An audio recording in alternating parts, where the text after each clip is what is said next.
റാം നാരായൺ റാം.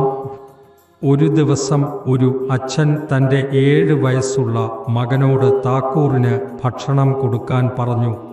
മകന് ഭക്ഷണം കൊടുക്കാൻ പോയി പറഞ്ഞുവ്, എൻ്റെ അച്ഛന് പ്രതിദിനവും ഭക്ഷണം നൽകുന്നയാളാണ്.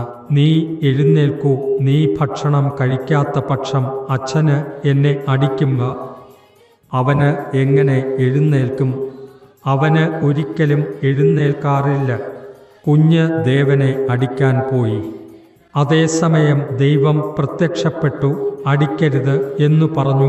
പാലം കുടിക്കാൻ തുടങ്ങി. കുഞ്ഞു പറഞ്ഞു, അയ്യോ, എല്ലാം കുടിക്കരുത്, കുറച്ച് വിട്ടുവയ്ക്കൂ, അച്ഛൻ വന്നാൽ കാണും, കാണാതെ പോയാൽ എന്നെ അടിക്കും. അച്ഛന് പാലം കാണാതിരിക്കുകയും മകനോട് ചോദിക്കുകയും ചെയ്തു. മകന് പറഞ്ഞു, ഞാന് എത്ര തവണ പറഞ്ഞാലും മുഴുവൻ കുടിക്കരുത് എന്നെങ്കിലും അവന് മുഴുവൻ കുടിച്ചു. ശേഷം എല്ലാം മനസ്സിലാക്കി അച്ഛന് ദൈവത്തോട് പറഞ്ഞു, നീ മകനോട് ദർശനം നൽകി, എനിക്ക് ഇല്ല.